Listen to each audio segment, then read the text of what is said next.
fiction, science fiction, horror, fantasy, crime, LGBT, thriller.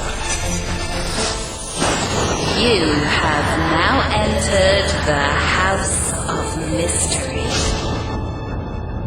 with your hosts, Eric Shapiro, David North Martino, John Copenhaver, and Al Warren. Heard on KCAA 106.5 FM Los Angeles, 102.3 FM Riverside, and 105.0 AM Palm Springs. Hey everybody, we've got a great show on deck for you guys today.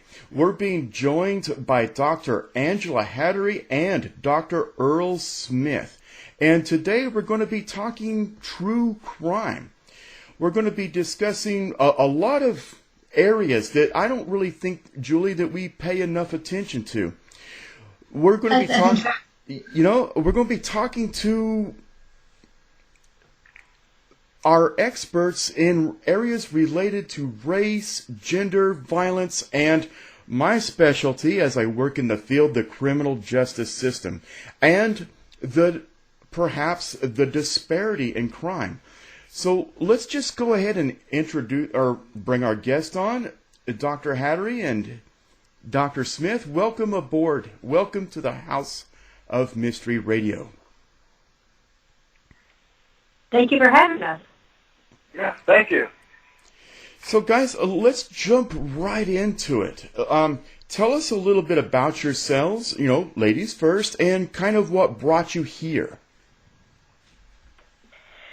Thank you. So my name is Angela Hattery, and I'm the director of the Women and Gender Studies program at George Mason University, way out in Fairfax, Virginia.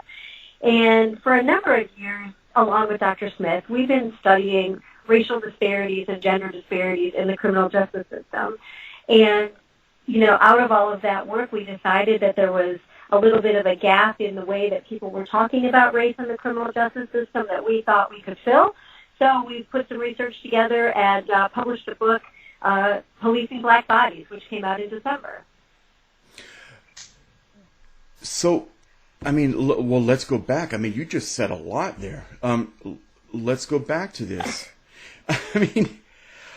Tell us the backstory on this, because it sounds like there's more to this.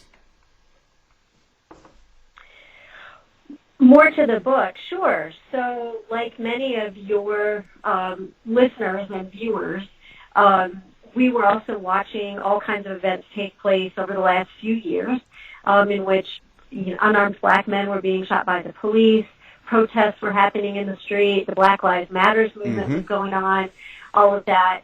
And we realized that in all of the commentary, especially on cable news and Twitter and Facebook, people were ignoring what it was all really about, which was a history of racial tensions in a variety of communities. And so we thought, that's the niche that we can add some analysis to help people have a better understanding of what's actually going on.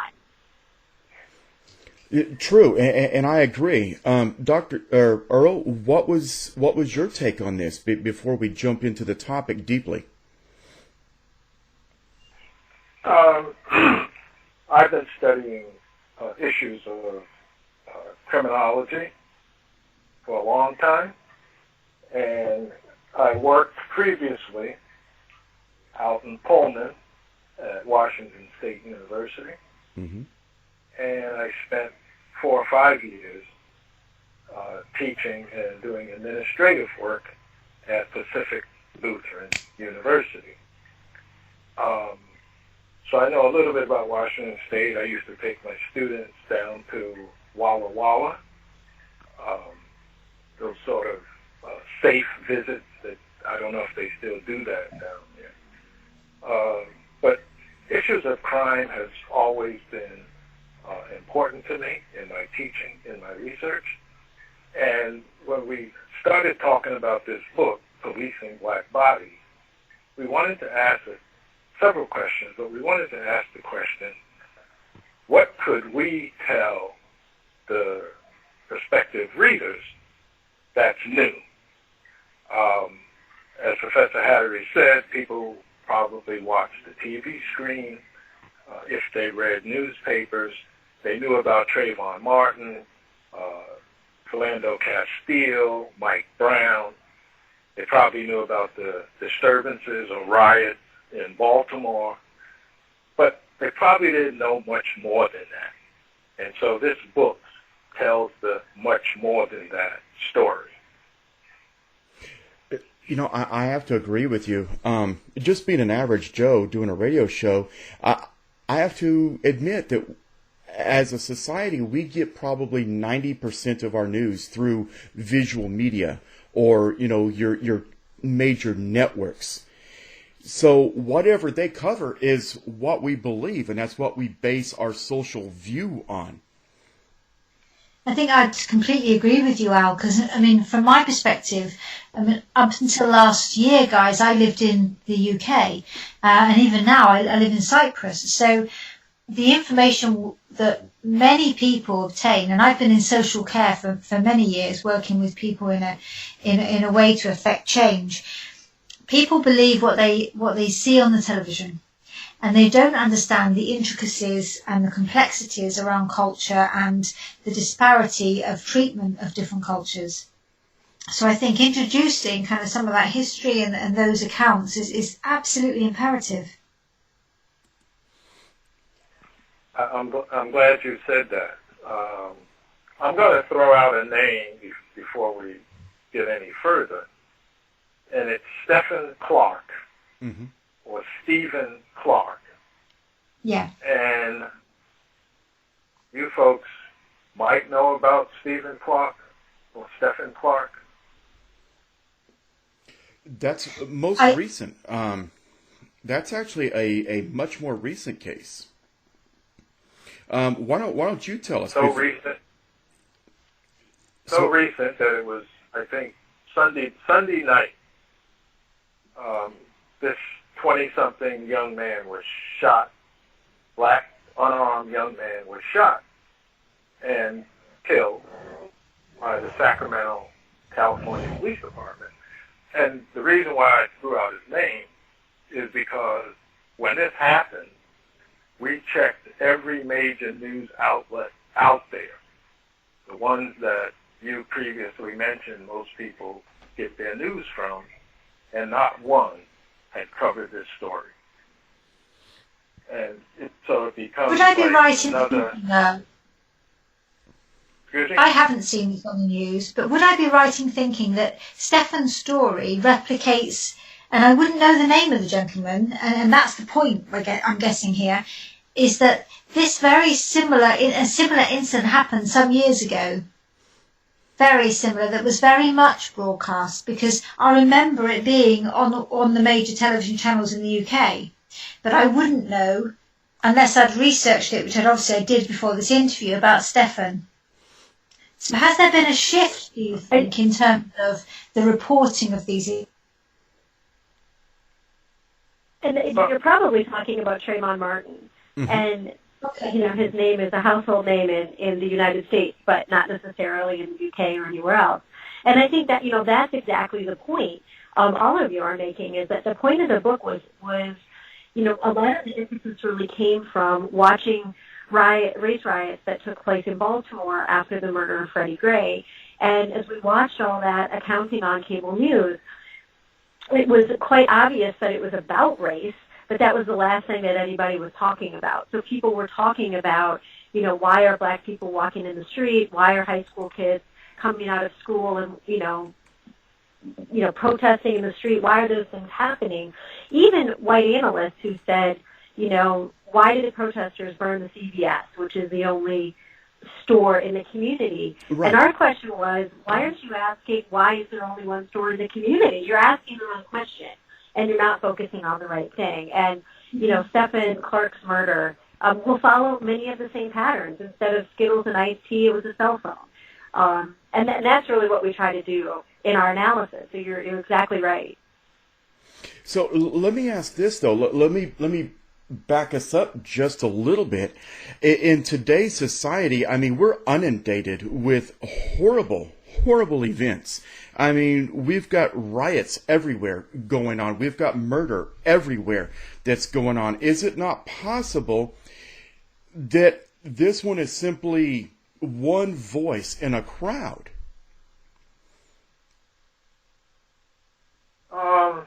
No, I'm going to say no, and here's why. This is a systemic pattern of the killing of unarmed black men, because you probably wouldn't have a program asking experts to come on the program to talk about the killing of unarmed white men. It would never happen. And it would never happen because that atrocity is rare. It's very, very, very rare. It's not systemic. And young white men do get killed by the police. But the pattern is not there. And the point we make in this book in terms of delving new information is that this is a systemic pattern. And I said, well, let me throw out one name. We have a database.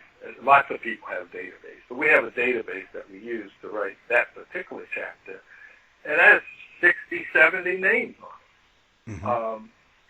So we know that something is going on here in terms of the relationship of the police to the African American community. That's clear to us, and that's why we put together this book. But we go well beyond that important topic. And so we have 8 or 9 chapters where we talk about the various ways that policing, in the broader sense of the term, is imposed on the African American community. And we don't think there's any other book out there that addresses this topic in such a wide, as wide as we do. What were the challenges in putting your book together? Because I'm just writing a book now. I'm a medium, and I'm just writing a book about my experiences and finding that I'm challenging in almost every paragraph, and trying to tread carefully, but also keep the book real as I write. What were the challenges that you guys had in putting the book together? Well, congratulations on writing a book. It's a lot of work. And it's hard. I think that, there were a lot of challenges. I think I'll just point out, 3. One challenge was, as we were writing the book, the summer of 2016, when we were drafting the book and really writing it out, in 1 week in the summer of 2016, the week of July 4th, there were, I believe, 3 unarmed black men shot or killed by the police. And then there was a black shooter who shot a number of police officers in Dallas, Texas. And it was exploding while we were literally writing that chapter. And one of the challenges was, when do you stop? When do you say, okay, this phenomenon is going to continue, but I need to, get the book into print. So one challenge is, when you're writing about something that's contemporary, when do you stop and say, if there's more cases, we'll deal with that in the next book. I think another challenge was, how do you talk about something that's potentially very provocative? How do you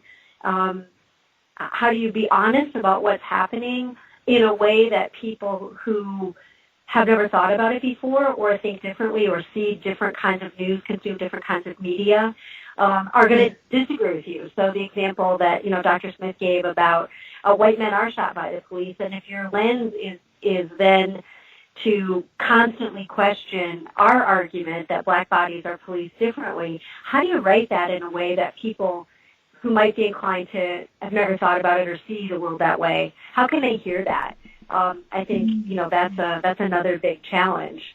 Because automatically, if it's something we don't know or understand, we tend to put our wall up, don't we? So you have to kind of get through that and help people to understand it without telling them what to think. Yeah, exactly. And then I think the third challenge that most authors face is what do you leave in and what do you leave out? You know, where do you set the boundaries? And we're already, I think, you know, Earl can talk about it, we're already talking about if the book comes out in another edition, what's the next chapter going to be? Because we're already thinking about, you know, other ways that black bodies are policed. So I think at least those are three of the challenges that came up, and you may have more, Dr. Smith. Well, a fourth challenge is for us as scientists, objectivity. Right. We're well aware that police are also killed by citizens. But we make it clear up front, very upfront in the book, that we're talking about essentially state-sponsored violence. We're not talking about the randomness of what happened in Dallas, for example. We're talking about something that seems to be very, very calculated. And one of the ways we can come to that conclusion is for every city that we looked at, Cleveland, Ferguson, Missouri, Baltimore, for every city that we looked at that came under the jurisdiction of the Department of Justice, after every disturbance, after several of the shootings, etc., every last one of those cities was hit with a directive from the Department of Justice to clean up their policies. The various policies that governed their department were in disarray. So that just told us that, you know, something was going on in these departments. And then you have that sort of folklore of the thin blue line, where police people stick together. And this comes up just this week with the officer in Minneapolis who shot that woman from Australia. And none of the fellow officers would come forward to testify. So we think we're on to something here. Now, you mentioned objectivity, though, and I don't mean this in a disrespectful manner, but given your subject of your book, how do you avoid confirmation bias? Oh, that's a good, go ahead. No, go ahead. I think that's a great question. And, you know, I teach a methods course every semester, and so I'm constantly talking with my students about how you have to let the data reveal themselves and take it where it goes. And I think, you know, that's clearly what we had to do in this case. And this is part of the way that we try to make the argument is using numbers and using data. And for some people, you know, they can still put that wall up and the numbers aren't convincing. But, you know, as social scientists, that's clearly the tact that we're taking is amassing an empirical argument to be able to make a case. Because, you know, speaking as a member of the law enforcement community and in preparation for this interview, this is very challenging for me.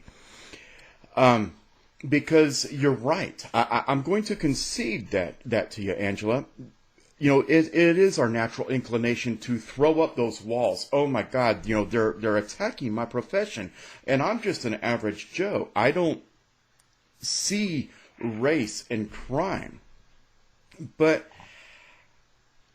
that is such well, you know, and that is such a delicate area. I want to feel that it's okay. Go ahead, Earl. You say you don't see race and crime, and that's part of what we address in the book when we get to our explanation of the theoretical apparatus that guides the research. And I'll let Professor Hattery speak to that in a moment. But race is in crime in so many specific ways, it's unbelievable. A guy named David Baldus, a legal scholar, did a major study, 1986, that just hasn't been surpassed yet. And he showed the race of the victim determines the passing of the punishment. The race of the victim determines how the perpetrator is punished. Once you start looking at those kinds of data, once you look at the data on sentencing, once you look at the issue of powder cocaine and crack cocaine, how the sentencing is meted out, and once you look at the numbers of people who are actually incarcerated, all of that, and once you look at the demographics of all those police departments that we talk about in terms of Baltimore, Ferguson, Chicago, Cleveland, etc., Sure. all of that is heavily, heavily built around issues of race. Absolutely. You walk into a jailhouse, you're going to see black prisoners. You go up into Wisconsin, where black people don't live, you're going to see black prisoners. So race is inside of the criminal justice system thick. And you know what? At least we think so. Yeah, Earl, I'm with you, because the last few years of my career in law enforcement, I have worked. Right now, I am serving as a shift lieutenant in a correctional facility. Currently, I have 921 as of this morning. 921 inmates, 62% of which are black. But we are talking about initially, and I wanted to move on to this, to our point as the criminal justice system as a second part of the interview. Initially, showing up as a deputy to a crime scene, I don't control the race of the perpetrator or the victim. I'm simply coming to a call. And unless I am misinterpreting, that is where you're concentrating a lot of your book material, is, am I shooting a black unarmed citizen, or am I approaching a crime scene? So here's my question, and this is fascinating. This is the dialogue we had hoped to start with the book, right? When we look at the data on, just taking as an example the shooting of unarmed black men, there's not necessarily a crime taking place, right? Well, we're responding to something. Not with Stephon Clark. I mean, he was just in his backyard, from what we can tell. Not with Castile, who was simply getting the paperwork that the officer was asking for. And, it is, a lot of these issues don't, in fact, entail a crime. But when you show up at the crime scene, you don't see black or white. You see a crime scene. But when these officers are interviewed, the first thing they tell the whoever they're talking to, the legal people, is, I saw a big black man. So, and I was afraid of him, and I thought he was going to kill me. So you go back to Mike Brown in Ferguson, who was shot, and on TV we could see his body laid in the street for about 5 hours. The officer who shot him said just that. He was just this big black guy. And oh my gosh, I feared for my life. Then when we look at the data, the officer is the same size as Mike Brown. So we're not psychologists, but something is triggered in many of these officers. The woman in Oklahoma that killed the gentleman right by his car. Terrence Kutcher. What's his name? Terrence Kutcher? Yeah. These folks see something that doesn't exist in reality. I don't know how they talk about it in psychology, but this victim looks huge and big. But these people are not they're not. Oh, sorry. Has that comparison been made to white individuals as well? Have you studied the reaction of officers when they attend the scene and report a large white person stood there and they think they're going to be shot? Have you? I mean, I'm sure you have, but have you compared those kind of statistics and reactions of officers? No, I don't remember ever reading that an officer, white or black, whoever they are. And the other point we need to make is several of the shootings were by non-white officers. But are we talking about reported? Are we talking about instances that have been reported in the press, or are we talking about a research study that has expanded past that point and has interviewed or has had the accounts of officers as they've attended the scene of any crime, regardless of the colour? I mean, I'm certainly not falling on one side of this argument or the other. I'm just trying to think from a research perspective, has the same parameters been put on that research to white individuals involved in crime? So it's not just reporting. Well, that's a great question. In the press, it will be about reactions of individuals across the states to a crime observing in front of. Yes, sorry. Okay, answer. Go ahead. Yeah, that's a great question. There are actually quite a lot of studies. Most of them are done by psychologists. Who often it's an experiment where you're showing people images and asking them to react to those images. But I think one of the most interesting studies, and they all kind of come out with similar findings. And there's a variety of different ways that they're done, but they're mostly done by psychologists.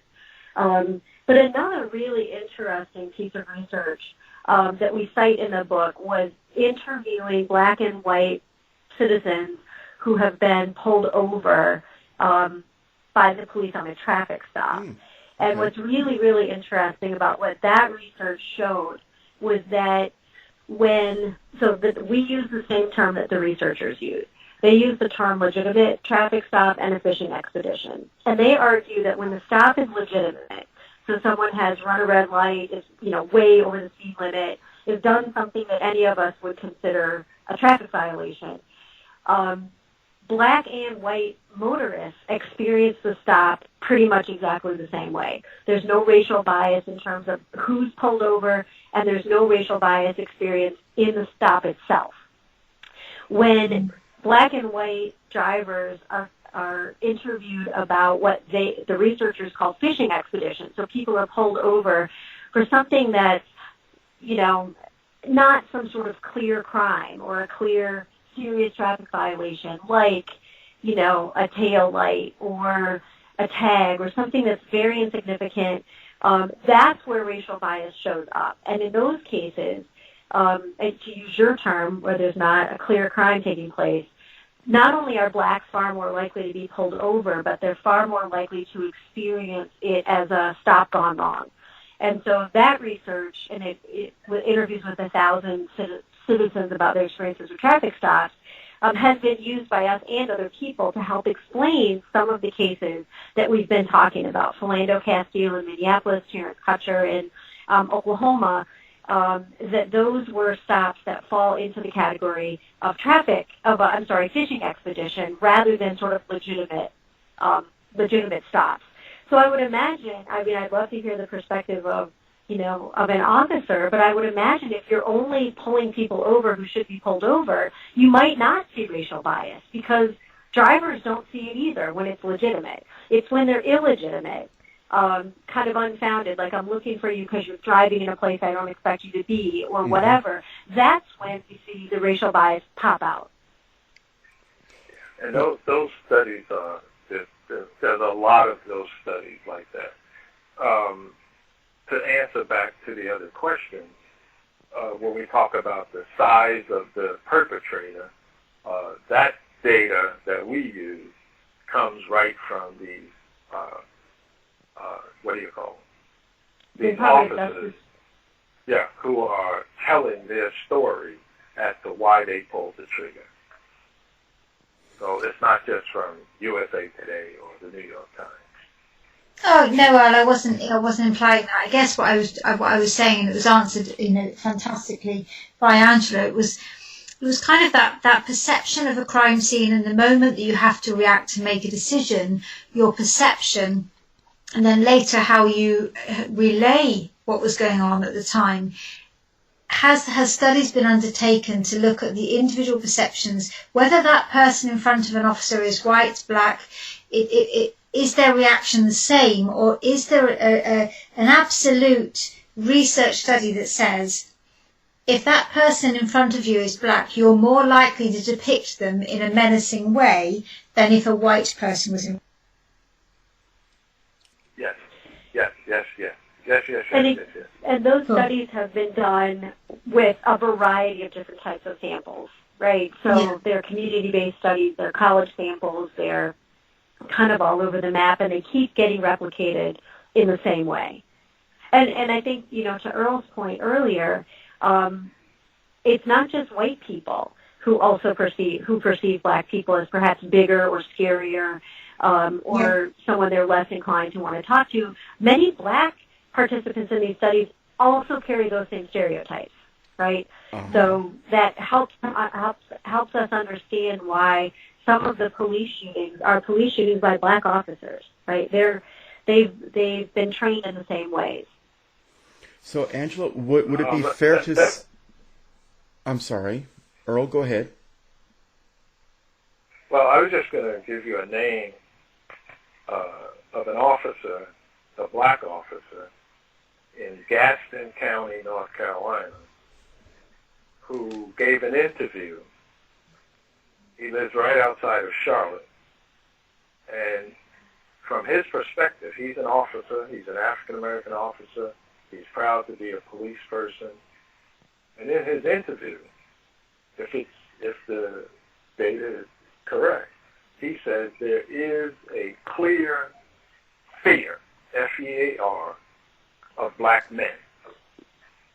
I mean, this is an officer who works with other officers in a police department in North Carolina. He says from his time on the force, he's come to the conclusion that there's a fear, a huge fear of black men.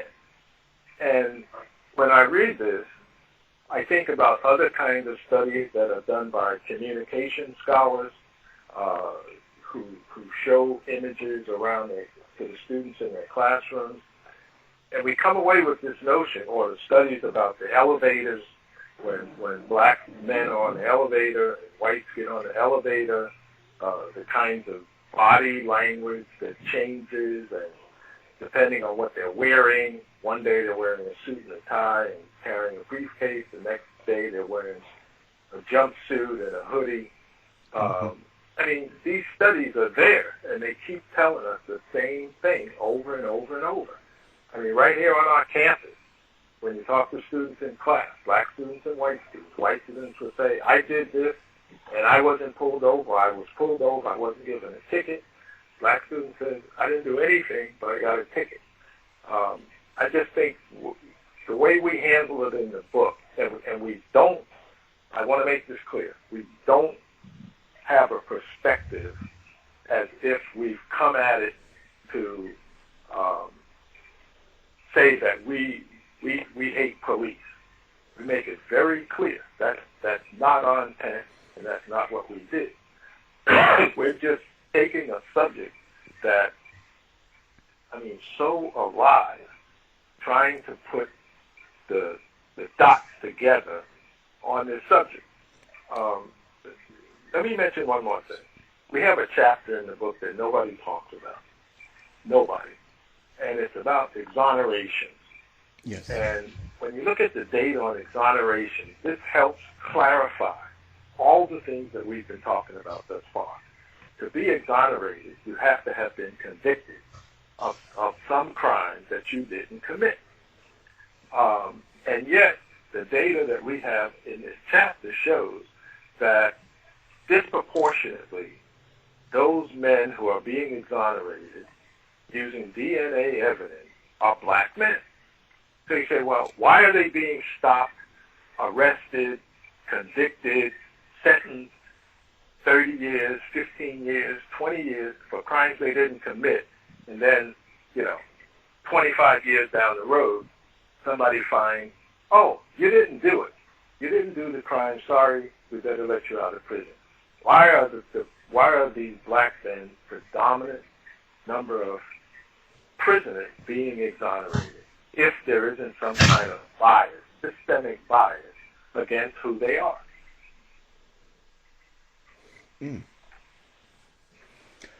That's deep. That's deep. It is, and since you're law enforcement, you want to get it right. The first thing you want to do is get it right. But in this case, it's as if the first thing you want to do is not be concerned with getting it right. Just lock somebody up. Let them sit in some gall for 30 years, and then say, and prosecutors, we address the issue of prosecutors. Mm-hmm. Prosecutors don't have anybody they have to be accountable to. Who are they accountable to? Actually, they're accountable to the public. I'll disagree with you there, and we can agree to disagree. That's okay. Yeah, that's good. But take a look at that chapter on exoneration. It is deep, and then we have some chapters that address transgender people, women. So, Angela, you want to say something about some of those chapters? Well, sure. I'm not sure. We only have a few minutes left. If there's something else you wanted to get in on the conversation. Oh, sorry. No. That's okay. That's okay. Go ahead, Angela. Well, we talk about, and again, this moves it a little bit outside of just the criminal justice system, but we look at, you work in a prison. We looked at the way that women and trans inmates are housed. I'm not sure, do you work in a men's prison or a women's prison? I work in a correctional facility, so we have everything that comes in. I am not a state, I'm a county. So we get everything. Oh, you're a county. Okay. Pre-trial, sentenced, we get it all. Mm. You have the hard work, then. That's especially hard. So right? I don't know if you've housed trans inmates, but they present a really complicated problem. That is an interesting question, and here's why. I don't mean to cut you off, but Dr. Smith, he brought it up, and I was sitting here thinking this is a unique situation that we're facing. And let me give it to you from my side. A transgender inmate, we have to house them according to what they identify as. However, we also have to protect them from predators within the facility. I mean, let's be intellectually honest. We have predators in our facility. And I see it as a personal responsibility to protect them from the predators and at the same time honor their request to be housed according to their affiliation. And that provides a very, very unique problem. Yeah, it really does. I agree. And, what we talk about in the book is that unique challenge. And it seems like in both reading different cases, but also we did some interviews last summer in a state prison system. It seems like it's really variable, that some facilities really get it right, other facilities really don't. And so part of what we talk about in the book is how to come up with strategies that can do exactly what you said without causing any undue stress to the inmate, because at least in most of the cases we've looked at, often the protection means solitary confinement. How can we come up with better systems? You're right. For housing people? Because I don't want to do that to a person based simply on their affiliate. I really, as a corrections official, I don't want to place anybody in segregation if I don't have to. And certainly not just because they have a particular identity, right? Correct. Yeah. So it it creates tremendous challenges. And that's one of the issues we talk about in that chapter. In the chapter on women, we also talk about the unique case that women present in the sense of when they come in to a facility and they're pregnant and they're going to deliver that child during their period of incarceration.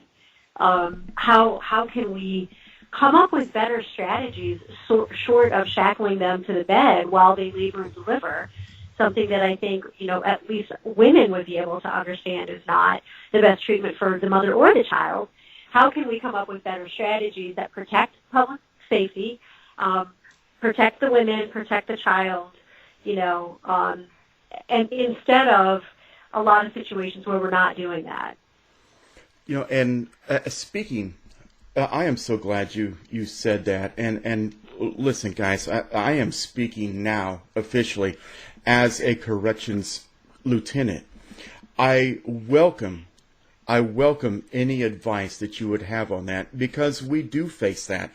Working in a pretrial setting, we have actually had women in that very situation. As a young officer, I have attended births of women inmates, and it has been exactly as you stated.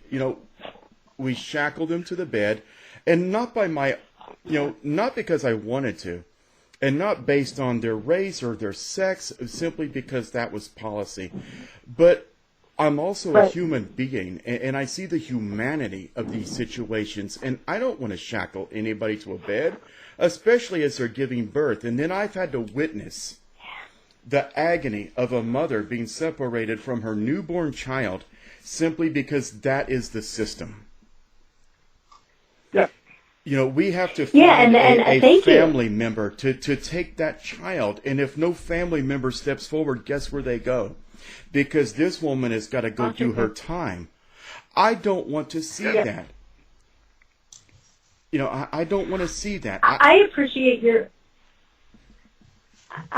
perspective, and that's part of what we talk about in the book. We interviewed women who had that experience, and and again, it seems to vary tremendously by jurisdiction, right? Mm-hmm. And so, we interviewed women who weren't allowed to call the family member until they were back in the prison, which cut down on the amount of time the family member had to get there to get the child before it went into foster care. That just seems like there's a better workaround than that, right? That we can protect public safety, we can deliver babies in a healthy way, we can, provide the surrogate care for them, whether that's a family member or something else, in a way that is not so stressful, not so dehumanizing, and doesn't end up with so many kids in a foster care system where they're then set up, far more likely to follow in the path of their, of their parent, of their mom in this case. That's exactly the issues that we try to take on the book. How can we do it better? Right. And again, encompassing all, because we're beginning to run short on time, to encompass this entire conversation. Oops, I didn't mean to bump the mic. I apologize. Again, going back to racial or gender or transgender issues or all these issues, I've been in this business a little over 20 years, and I would suggest, and here's my suggestion, and I know there's no chapter in the book that encompasses this, because, again, it's written from perspectives. And just being an average Joe that works in a jail now, if we would just simply get to know the inmates as people, not as races, not as gender, get to know them as people, which is what I spent a lot of my time doing. Know them as people, know them where they come from, and try to understand their unique socioeconomic backgrounds and get to know them as people. That would solve a lot of these problems. Let's bring it back to humanity, not race, not gender, or, you're a bad guy or you're a good guy. As an officer, wearing gray and wearing a badge, I am one mistake away from being them. And that is how I see it. Wow. I think also, Kevin, it's this understanding that, it's the way we treat people is the way then they treat other people, the way they treat their children, the way. So even if we're using that one example that you were helpfully giving, Angela, about women and giving birth in prisons, in the UK, everything will be done to try and support that. In the prison system, and I think, and that is so vital given that what we know about child development and attachment and the cycles of parenting styles that we see time and time again. And it's no different. What you were saying, Kevin, about that, back down to humanity, how we treat people. Every single person is replicated by them. There's nothing more simple than that saying. Is if we smile, somebody smiles back. It's just crazy to think, and segregate people, isn't it, in this way? And over my 20 some odd years, I'm sorry, Angela, I don't mean to cut you off. Go ahead. Oh, no, just because I have to walk to class. So if I could just make one last comment and then y'all can finish the conversation. Sure. No, I think, Kevin, you're exactly right. And I think, part of what we also talk about in the book is the uniqueness of the American criminal justice system. That we lock up way, way more people disproportionate to the rest of the world. We lock up way, way more people for nonviolent offenses, for drug offenses, and we have conditions that are not replicated, certainly not in most other post-industrial economies. So I think taking an international view is another place we could think about how can we do this better. Absolutely. I only watched a documentary 2 weeks ago about how in America children who murder are given life sentences or can be given life sentences without parole. So a child of 10 or 12 who has committed murder, they may get the chance in their 20s to appeal, but once that appeal is done and dusted, that's it, they're there for life. It makes absolutely no sense whatsoever, but that's the system. To find out more about our show, guests, or to listen to past shows from our archive, please go to www.houseofmysteryradio.com. Show's over for now. Was it as good for you as it was for me? Well, good night. This has been a production of Something Weird Media. I'll be back.